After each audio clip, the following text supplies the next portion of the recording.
Christoph was absolutely dedicated from the beginning to have these creatures being choreographed.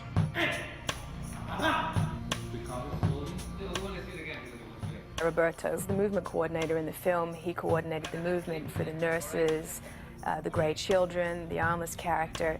He's the sort of brain behind how all these monsters moved. More arms, Yvonne, more arms and head. Roberto is a dancer, he's a choreographer. He understands how to create the movement, so it's very scary and creepy. More arms. These are cursed human beings in pain, and so it's an exaggerated body language. Who can do movement better than dancers? And who can train these dancers better than anybody else? Well, a choreographer. Okay, so please, the 1, 2, 3, absolutely together and down. As a movement coordinator, I was with the casting director in looking for the 3 main creatures. With the armless, Christoph was convinced about Michael Koda. I went through an audition process. We had to audition with our hands behind our back and just move around, hit the floor. It was kind of choreographed, but it's more kind of what you had to put into it yourself creatively. By moving with his arms back, you could see that he really had no arms. And the way he was already walking and putting the knees towards each other, and Christoph decided to go for Mike because it was angular, yet at the same time smooth. It was already freaky looking, without the costume on, without the prosthetics on. Make you go all the way. One. Yeah. We just tried a lot of different things, you know what I mean? We had to try the moves jumping, we tried it twisting, we tried it on the floor slithering, we tried it running, we tried it falling. If I'm being shot, how am I gonna do that?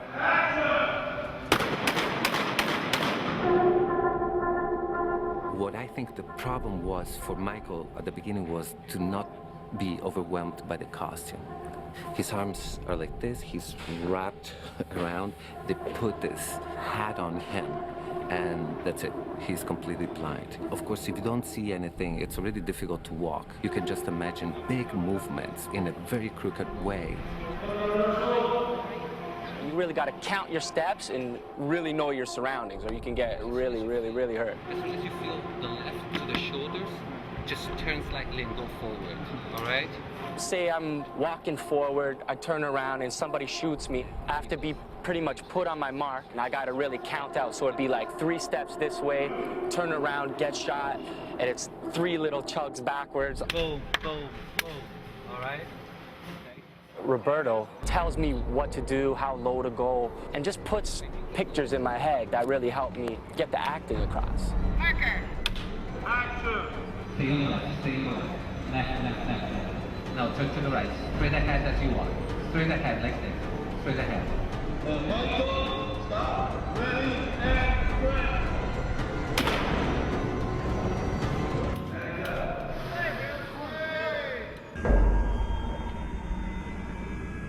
As far as Great Child, I called Yvonne because I thought she would be perfect. And when we put the video in for Christoph to see, he picked Yvonne instantly. Christoph and I had a little conversation. He really wanted us to embody what Great Child would really be, physically. From the shoulders, reverse the theory.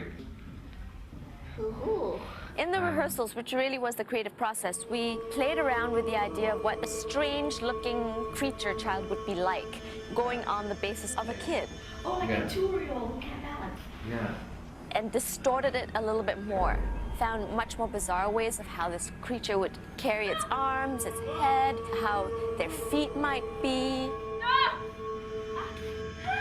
It's like a tightrope walker. Tightrope walkers, you know, they use their hands to balance.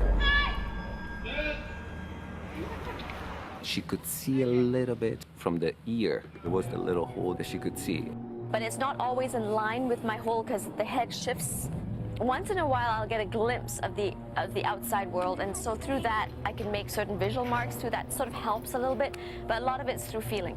and through Roberto yelling at me because I can't hear in that mass, neither can they hear me. So it is a different world. So try not to do a big, big circle.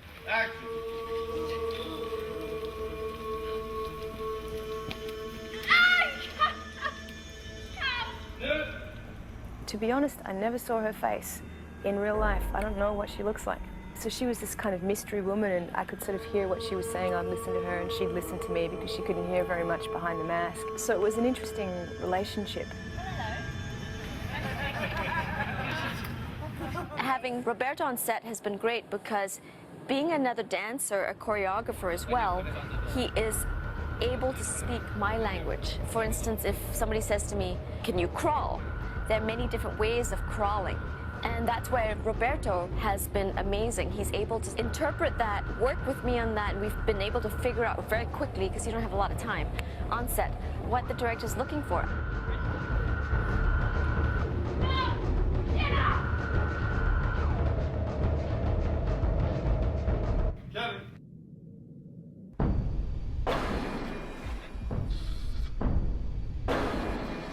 What I tried to do with the nurses was to be as close as I could be with the movement in the video game. I got into the studio, I knew exactly what I wanted, and Christophe was in the studio as well, and he knew exactly what he wanted to see.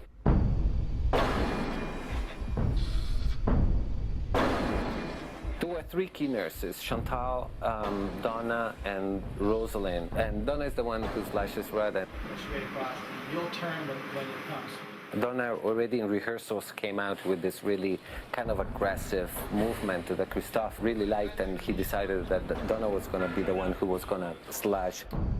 We were shooting really, really fast, so some of the stuff we didn't get to rehearse. And on this particular day, I had a fight scene with a nurse who had no face, so she couldn't see very well. And she ended up punching me in the jaw. Slow, very slow. They were my favorite ones, just because it was such a strong and bizarre, crazy image.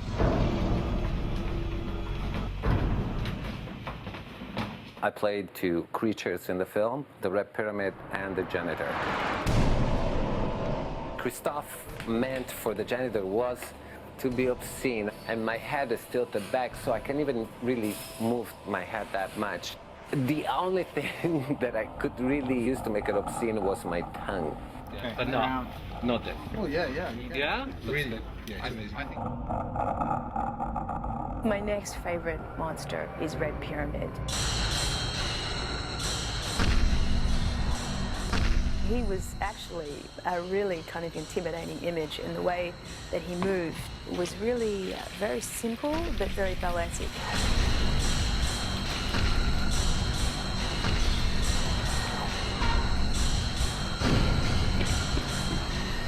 What I was trying to do as much as I could was to reproduce exactly the movement from the video game. As soon as it hits, gravity hits, he goes Exactly, with the exactly. sword, That's and then he flips it back. exactly. That's the idea. Yeah. I did my best effort, but the first day when all the elements were in place, meaning the tall boots and the helmet that is at least 12 pounds heavy. So my first hour was on set was quite difficult, I would say, quite challenging. You guys, make some room, please. And plus you're carrying this big heavy sword, which is not in reality, so it's all faked by the movement. I have to make the sword look like it's incredibly heavy, and so it adds to the movement.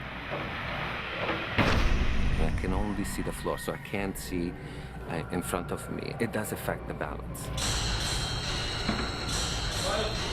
There is a period of adjustment that it's needed.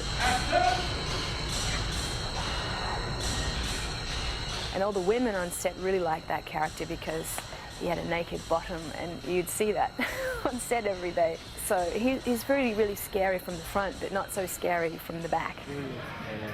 It's a lot of fun. You feel like a little boy. I mean, this has been a boy's dream. It was a lot of fun. Something that I would not suggest people to do it in their homes, but absolutely was an incredible treat. That's a wrap.